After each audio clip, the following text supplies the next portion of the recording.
మనందరికీ మూలికల గురించి తెలుసు.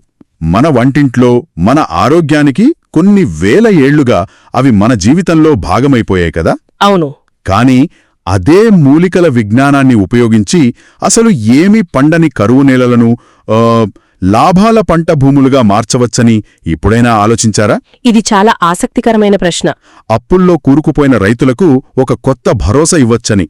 ఈరోజు మనం సరిగ్గా ఇదే పని చేస్తున్న ఒక సంస్థ గురించి చాలా లోతుగా చర్చించబోతున్నాం. మనం మాట్లాడుకోబోయేది CSIR-CIMAP గురించి. CIMAP. అవును. దీని పూర్తి పేరు council of scientific and industrial research centre, central institute of medicinal and aromatic plants. పేరు కొంచెం పెద్దగానే ఉంది. పేరు పెద్దగా ఉన్నా వీళ్ళు చేసే పని చాలా సూటిగా ఉంటుంది. చెప్పాలంటే ఔషధ, సుగంధ మొక్కల రంగంలో భారతదేశంలో వీళ్లే టాప్. ఈ చర్చ కోసం మనం వాళ్ల అధికారిక వెబ్సైట్నే ఆధారంగా తీసుకుంటున్నాం. అందులో వాళ్ల లక్ష్యాలు, పరిశోధనలు, ఇంకా ముఖ్యంగా హైదరాబాద్ కేంద్రం పనితీరు గురించి చాలా వివరాలు దొరికాయి. అవును. ఈరోజు మన లక్ష్యం ఏంటంటే కేవలం ఆ సంస్థ గురించి తెలుసుకోవడం కాదు.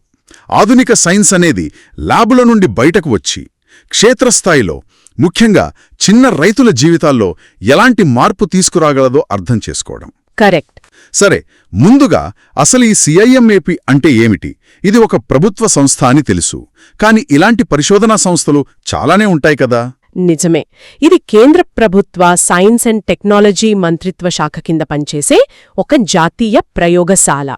ఓకే. వాళ్ల ప్రధాన పని ఏంటంటే వాణిజ్యపరంగా మంచి డిమాండున్న ఔషధ, సుగంధ మొక్కలలో, అంటే వీటిని మ్యాప్స్ అంటారు. మ్యాప్స్? అవును. Medicinal and aromatic plants. వాటిలో మేలైన వంగడాలను అభివృద్ధి చేయడం. ఒక్క నిమిషం. కొత్త వంగడాలను అభివృద్ధి చేయడం చాలా సంస్థలు చేస్తాయి.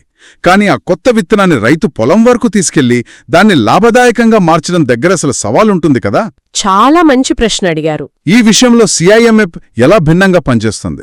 ఇక్కడే వాళ్ల ప్రత్యేకత ఉంది. చూడండి, వాళ్లు కేవలం విత్తనాలు ఇచ్చి చేతులు దులుపుకోరు.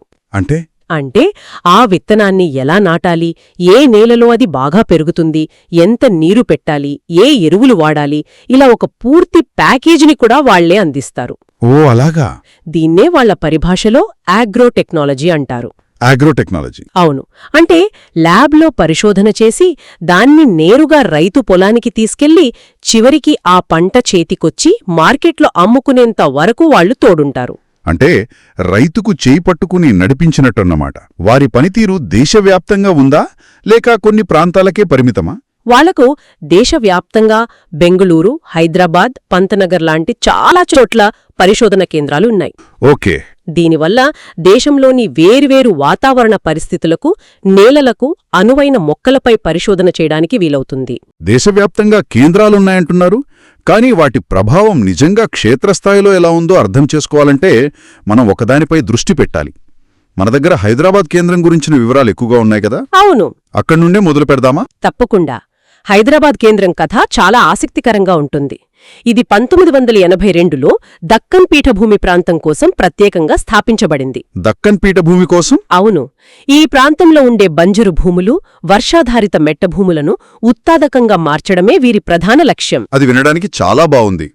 కాని నీళ్లు లేని చోట బంజరు భూముల్లో కొత్త పంటలు వెయ్యమంటే రైతులంత సులభంగా ఒప్పుకుంటారా?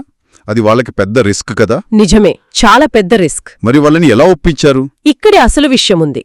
వాళ్లు అభివృద్ధి చేసే సాంకేతికతలు వనరుల కొరత ఉన్న పరిస్థితులకు అనుగుణంగా ఉంటాయి. అంటే తక్కువ వనరులతో? కరెక్ట్. తక్కువ నీటితో, తక్కువ పెట్టుబడితో పండించగల పంటలను ఎంచుకుంటారు. ఉదాహరణకు నిమ్మగడ్డి, పామరోజా, అశ్వగంధ, నేలవేము లాంటివి. ఇవి వర్షాధార సేద్యానికి చాలా అనుకూలమైనవి. సాంప్రదాయ పంటలు వేసి నష్టపోతున్న రైతులకు ఇది ఒక సురక్షితమైన ప్రత్యామ్నాయంగా కనిపిస్తుంది. అంటే రైతులకు నష్టం వచ్చే అవకాశం తక్కువ, ఇంకా లాభం వచ్చే అవకాశం ఎక్కువ ఉన్న పంటలను పరిచయం చేస్తారన్నమాట. ఖచ్చితంగా. ఉదాహరణకు వారు అభివృద్ధి చేసిన పోషిత లాంటి అశ్వగంధ వంగడాలు ఉన్నాయి. పోషిత? అవును. వాటి ప్రత్యేకతేంటంటే ఆ వేర్లలో విథనోలైడ్స్ అనే రసాయన సమ్మేళనాలు చాలా ఎక్కువగా ఉంటాయి. విథనలైడ్స్? అదే. ఔషధ కంపెనీలకు కావాల్సింది అదే. అందుకే మార్కెట్లో దీనికంత డిమాండ్, అంత రేటు. అంటే రైతుకు ఏం కావాలో, పరిశ్రమకు ఏం కావాలో ఈ రెండింటినీ వాళ్లు బ్యాలెన్స్ చేస్తారు. ఈ పరిశోధనలన్నీ సరే, కాని అసలు విషయం ఇవి పేపర్లకే పరిమితమయ్యాయా లేక నిజంగా ఎవరికైనా ఉపయోగపడ్డాయా అనేది మన దగ్గరున్న సోర్సులో అనంతపురం రైతుల కథ ఉంది కదా. అవును.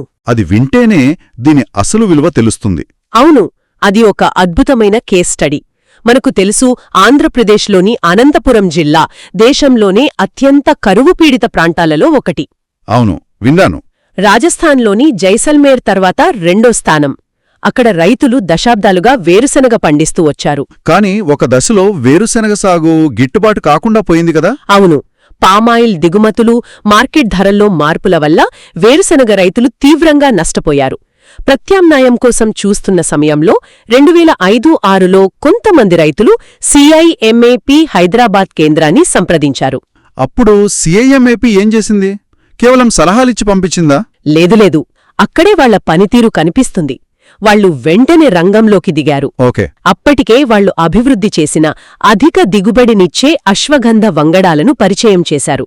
ఆ నేలలకు అనువైన సాగు పద్ధతులపై శిక్షణ ఇచ్చారు. ఉచితంగానా? నాణ్యమైన విత్తనాలను సబ్సిడీ ధరలకే అందించారు. అన్నింటికంటే ముఖ్యమైన విషయం ఏంటది? పండిన పంటను కొనడానికి కొనుగోలుదారులతో నేరుగా ఒప్పందాలు కుదిర్చారు. రైతుకు ఇంతకంటే భరోసా ఏం కావాలి? ఒక నిమిషం. అంటే దశాబ్దాలుగా వేరుశెనగ వేసి నష్టపోతున్న వాళ్లు ఉన్నట్టుండి అశ్వగంధ సాగుతో లాభాల్లోకొచ్చారన్నమాట. ఇది వినడానికి కొంచెం సినిమా కథలా అనిపించడం లేదా? నిజమే, కానీ ఇది వాస్తవం. ఫలితాలు ఎలా ఉన్నాయి? ఫలితాలు అద్భుతంగా ఉన్నాయి. 2007 నుండి 2014 మధ్య కేవలం కొద్దిమందితో మొదలైన అశ్వగంధ సాగు అనంతపురం జిల్లాలో ఏకంగా 10,000 ఎకరాలకు విస్తరించింది. 10,000 ఎకరాలా? అవునా? అవును, 10,000 ఎకరాలు. మరి రైతులకు ఆదాయం సంగతి? లాభాలెలా ఉన్నాయి? అదే అసలైన విషయం. రైతులు ఎకరాకు సుమారుగా 25,000 నుండి 35,000 రూపాయల వరకు నికర లాభం పొందడం ప్రారంభించారు. వావ్! ఇక్కడ మనం అర్థం చేసుకోవాల్సింది ఆ డబ్బును మాత్రమే కాదు, కరువు ప్రాంతంలో పూర్తిగా వర్షం మీద ఆధారపడిన రైతుకు ఇది కేవలం ఆదాయం కాదు, అది ఒక భరోసా. నిజమే, ఒక ధైర్యం. అవును, సాంప్రదాయ పంటలతో వచ్చే నష్టభయం నుండి బయటపడే ఒక మార్గం. CIMAP ఇచ్చింది కేవలం విత్తనాలు కాదు, వాళ్లకి ఒక రిస్క్ ఫ్రీ భవిష్యత్తును చూపించింది. ఇది నిజంగా చాలా పెద్ద మార్పు. అంటే ఒక పంట విజయం సాధించటం వల్ల కేవలం ఆ రైతులే కాకుండా చుట్టుపక్కల సమాజంపై కూడా దాని ప్రభావం పడి ఉంటుందా? ఖచ్చితంగా. ఒక మంచి పని జరిగితే దానివల్ల మరిన్ని మంచి పనులు జరగడం మొదలయ్యాయి.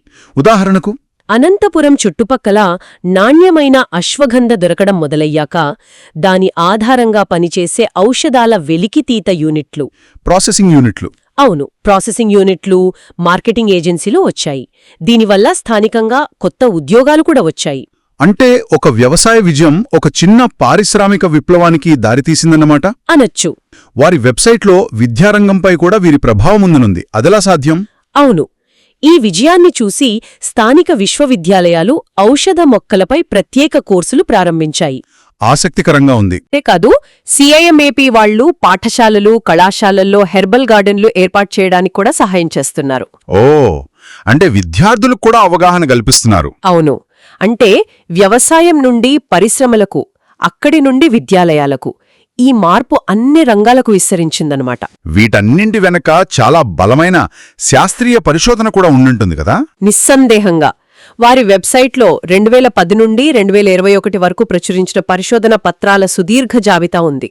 ఎలాంటి అంశాలపై ఉన్నాయి? క్యాన్సర్ నిరోధక ఉత్పన్నాల సంశ్లేషణ, కొత్త యాంటీ క్యాన్సర్ అణువుల రూపకల్పన లాంటి శీర్షికలు చూస్తే ఓ, అంటే చాలా అడ్వాన్స్డ్ రీసెర్చ్. అవును, వారి పరిశోధన ఎంత లోతుగా, ఉన్నత స్థాయిలో ఉందో మనకర్థమవుతోంది. వాళ్లు కేవలం రైతులకు సాయం చేయడమే కాదు, ప్రాథమిక శాస్త్రంలో కూడా ఎంతో కృషి చేస్తున్నారు. అంటే గతం, వర్తమానమే కాదు, భవిష్యత్తు మీద కూడా వారికి స్పష్టమైన ప్రణాళిక ఉన్నట్టుంది. 2025లో నైపుణ్యాభివృద్ధి శిక్షణా కార్యక్రమాలు కూడా ప్రకటించినట్టున్నారు. అవును, రైతులు, ఔత్సాహిక వ్యాపారవేత్తల కోసం సుగంధ మొక్కల ఉత్పత్తి, సాంకేతికతలు, సాగు, ప్రాసెసింగ్, మార్కెటింగ్ లాంటి అంశాలపై శిక్షణ ఇస్తున్నారు. అద్భుతం.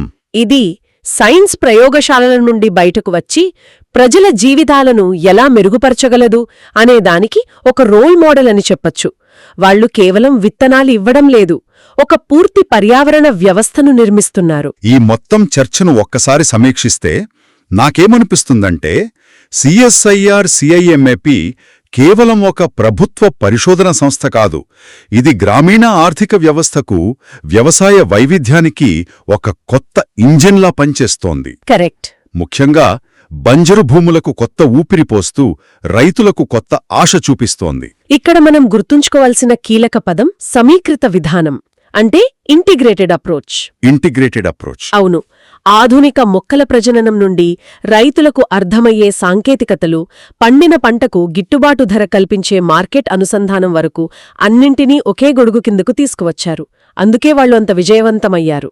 అశ్వగంధ కథే దేనికి తిరుగులేని సాక్ష్యం కదా. శాస్త్రవేత్తలు, రైతులు కలిసి పనిచేస్తే ఎలాంటి అద్భుతాలు సృష్టించవచ్చో ఇది నిరూపిస్తుంది. ఖచ్చితంగా. ప్రయోగశాలలోని విజ్ఞానం, పొలంలోని రైతు కష్టాన్ని కలిపినప్పుడు వచ్చే ఫలితం ఎంత అద్భుతంగా ఉంటుందో మనం చూశాం. ఈ మొత్తం విశ్లేషణ ఒక ముఖ్యమైన ప్రశ్నని మన ముందు ఉంచుతోంది. చెప్పండి. వాతావరణ మార్పుల వల్ల వర్షపాతం అనిశ్చితంగా మారుతున్న ఈ రోజుల్లో ప్రపంచవ్యాప్తంగా ఎన్నో దేశాల్లో బంజరు మెట్టభూములు పెరిగిపోతున్నాయి. అవును, ఇది పెద్ద సమస్య. ఇలాంటి పరిస్థితుల్లో సిఐసిఎంఏపి లాంటి సంస్థల పాత్ర ఎంత కీలకంగా కాబోతోంది? ఇది కేవలం భారతదేశానికే పరిమితమైన ఒక విజయగాథ, లేక ప్రపంచంలోని బలహీన రైతాంగానికి ప్రత్యామ్నాయ జీవనోపాధిని చూపగల ఒక నమూనానా? ఇది నిజంగా ఆలోచించాల్సిన విషయమే. దీనిపై మన శ్రోతలు కూడా ఆలోచించాలి.